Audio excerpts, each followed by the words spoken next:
ఆదాయానికి మించిన ఆస్తుల కేసులో అరెస్ట్ అయిన విశాఖ రూరల్ మాజీ తహసీల్దార్ మజ్జి శంకర్రావు భూముల రికార్డుల తారుమారులోనే కాదు తన అవినీతిలో సంపాదించిన ఆస్తులను దాయడంలోనూ ఆరితేరిపోయాడు.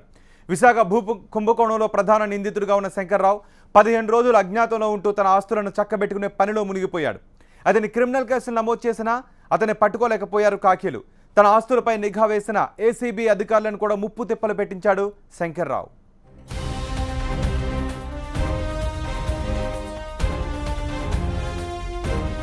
ఈయన ఓ అవినీతి అనకొండ.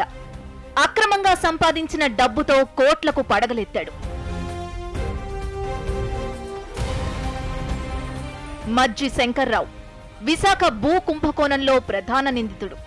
విశాఖ రూరల్ తహసీల్దారుగా పనిచేసిన శంకర్రావు అనేక అవినీతి అక్రమాలకు పాల్పడ్డాడని ఏసీబీ అధికారులు తేల్చారు. ఈయనపై భూ రికార్డులు తారుమారు చేశారన్న ఆరోపణలు కూడా ఉన్నాయి. వీటిపై విచారణ జరిపించిన జిల్లా కలెక్టర్ ప్రవీణ్ కుమార్ అక్రమాలకు బాధ్యుడిగా గుర్తించి శంకర్రావును సస్పెండ్ చేశారు. ఆ తర్వాత తన పలుకుబడితో పైరవీలు చేసి మళ్లీ పోస్టింగ్ దక్కించుకుంటున్నాడు. విశాఖ జిల్లాలోనే పోస్టింగ్ కోరడంతో జిల్లా కలెక్టర్ అడ్డుకున్నారు. దీంతో శ్రీకాకుళం జిల్లా కలెక్టర్ కార్యాలయానికి బదిలీ చేశారు. ఆ తర్వాత కొమ్మాది, మధురవాడల్లో వెలుగు చూసిన భూ కుంభకోణాల్లో శంకర్రావు పాత్ర ఉందని తేల్చిన అధికారులు ఆయనపై క్రిమినల్ కేసులు నమోదు చేశారు. నాటి నుంచి కలుగులో దాక్కున్న శంకర్రావు అరెస్టు కాకుండా ఎన్నో జిమ్మిక్కులు చేశాడు. తన అక్రమ ఆస్తులను కాపాడుకునేందుకు నానా తంటాలు పడ్డాడు. ఇదే క్రమంలో శంకర్రావుపై అవినీతి ఆరోపణలు ఒక్కసారిగా గుప్పుమనడంతో ఏసీబీ సీరియస్ గా ఫోకస్ చేసింది. నిఘా పెట్టి శంకర్రావును పట్టుకోగలిగింది. మూకుమ్మడిగా ఆయన ఆస్తులపై ఏకకాలంలో సోదాలు చేసి ఆదాయానికి మించిన ఆస్తులను బయటపెట్టింది. అతనికి ఉండే ఆస్తుల వివరాలు సేకరించాం. దాని మీద ఆదాయానికి మించి ఆస్తులు ఉన్నాడని చెప్పి మనం ఒక నిర్ధారణకు వచ్చి కేసు రిజిస్టర్ చేయడం జరిగింది. చేసిన తర్వాత ఇతను సస్పెన్షన్లోన పరారులో ఉన్నట్టుగా మనం తెలుసుకున్న తర్వాత నిఘా పెట్టాం. ఈ నిఘాలో మనకి కొన్ని ఏరియాస్లో ఉన్నాడని చెప్పి మనం వెరిఫై చేసాం. ఇతను పరారులో ఉండటం, ఇల్లు వదిలిపెట్టేసి ఇంటికి తాళం వేసేసి ఉండటం మూలాన జాగ్రత్తలు అయితే తీసుకున్నాడు. 1980 నుంచి దాదాపు 37 ఏళ్లు ఉత్తరాంధ్రలోని 3 జిల్లాల్లో పనిచేశాడు శంకర్రావు.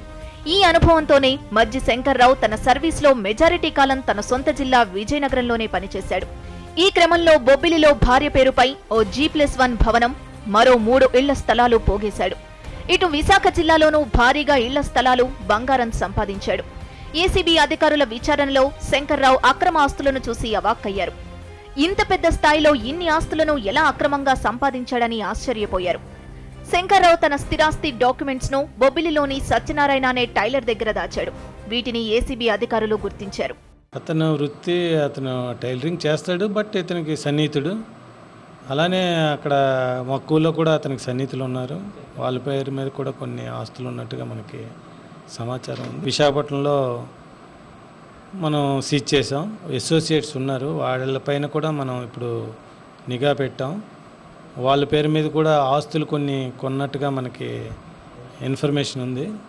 1,23,00,000 విలువ చేసే ఆదాయానికి మించి ఆస్తులను ఏసీబీ గుర్తించినా వాటి విలువ బహిరంగ మార్కెట్లో 3 కోట్లకు పైగా ఉంటుందని తేల్చారు.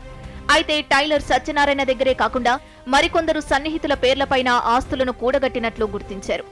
అవినీతి అక్రమాల కేసుల్లో శంకర్రావుకు సహకరిస్తున్న వారిని కూడా బయటకు లాగే పనిలో ఉన్నారు అధికారులు.